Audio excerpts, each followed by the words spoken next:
The Black Death, a turning point in human history, in the annals of human history. Few events have left as profound an impact as the Black Death, this devastating pandemic, which swept across Eurasia and North Africa in the mid-14th century, reshaped the demographic, economic, and social landscape of the medieval world. The story of the Black Death is one of unimaginable suffering, scientific ignorance, and societal upheaval, but also of resilience, adaptation, and the eventual triumph of human ingenuity.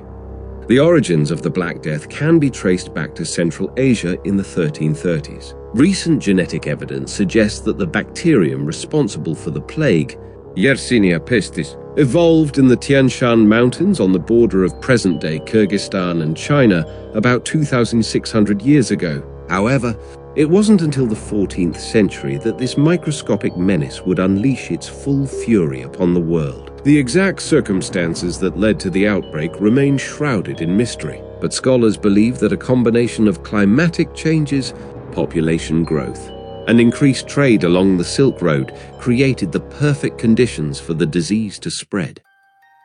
The Little Ice Age, which began in the 14th century, led to crop failures and famine, weakening people's immune systems and making them more susceptible to disease.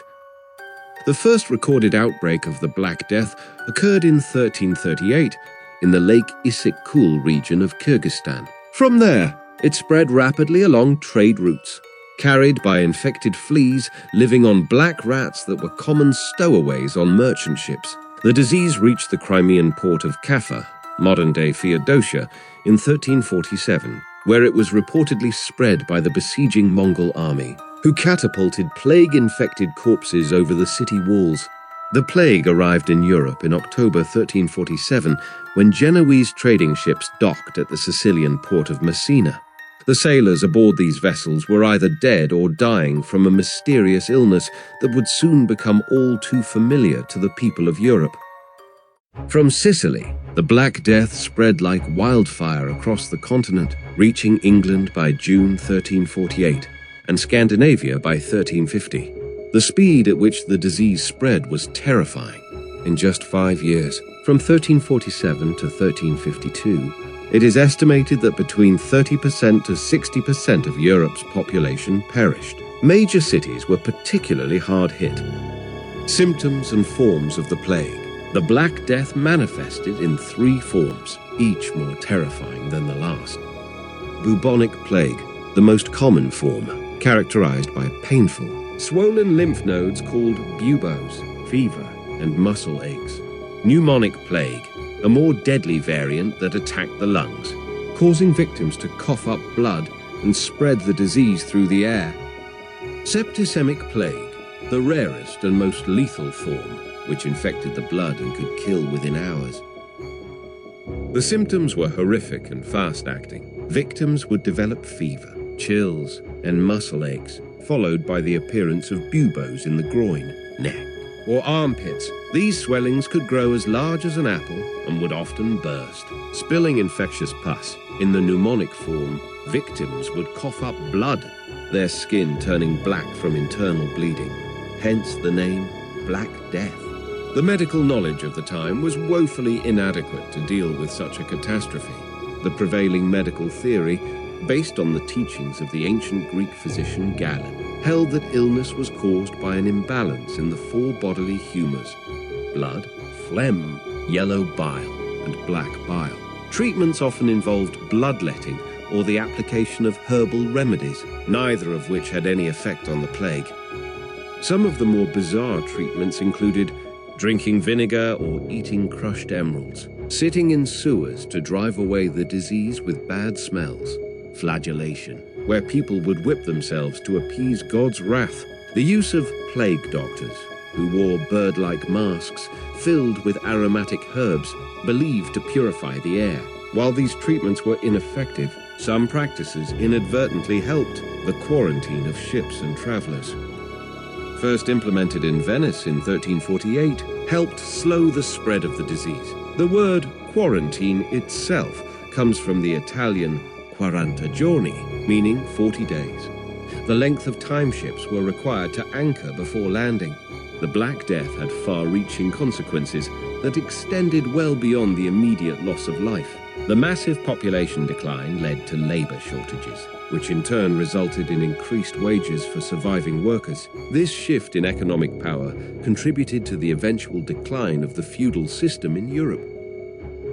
The plague also had a profound impact on religion and the arts. The failure of the church to protect its flock led many to question their faith, while others turned to extreme forms of piety. The artistic movement known as the Danse Macabre, or Dance of Death, emerged during this period, reflecting the omnipresence of mortality in people's lives. Several historical figures played significant roles during the Black Death. Pope Clement VI. Despite the widespread belief that the plague was God's punishment, Clement VI stayed in Avignon and worked to protect and care for the sick. He even consecrated the Rhone River so that bodies could be disposed of quickly and safely. Giovanni Boccaccio, the Italian author who wrote The Decameron, a collection of novellas framed by the story of 10 young people fleeing Florence to escape the plague. This work provides valuable insights into the social impact of the Black Death. Nostradamus. Although born a century after the initial outbreak, the famous French astrologer and physician gained fame for his plague remedies during later outbreaks in the 16th century. The Black Death marked a turning point in European history. The massive loss of life led to significant social and economic changes. End of feudalism. The shortage of labor gave peasants more bargaining power, accelerating the end of the feudal system. Agricultural revolution. The depopulation of rural areas led to the Ruski, abandonment of marginal lands, and a shift towards more efficient farming practices. Medical advancements. The failure of traditional medicine during the plague eventually led to more empirical approaches to healthcare. Religious upheaval. The Church's inability to prevent or cure the plague contributed to a decline in its authority, paving the way for the Reformation. Cultural Renaissance. Some scholars argue that the Black Death, by disrupting the old order, helped spark the Renaissance in Italy. Recurrent outbreaks and modern understanding. While the initial wave of the Black Death subsided by 1353, plague outbreaks continued to occur sporadically in Europe for centuries. Notable outbreaks include the Great Plague of London in 1665 through 1666, and the Great Plague of Marseille in 1720-1721. It wasn't until the late 19th century that the true cause of the plague was discovered. Along with advances in public health and the development of antibiotics in the 20th century, has allowed modern medicine to effectively treat and control plague outbreaks. Today, while the plague still exists in some parts of the world, it is treatable with antibiotics if caught early. The World Health Organization reports 1,000 to 3,000 cases annually.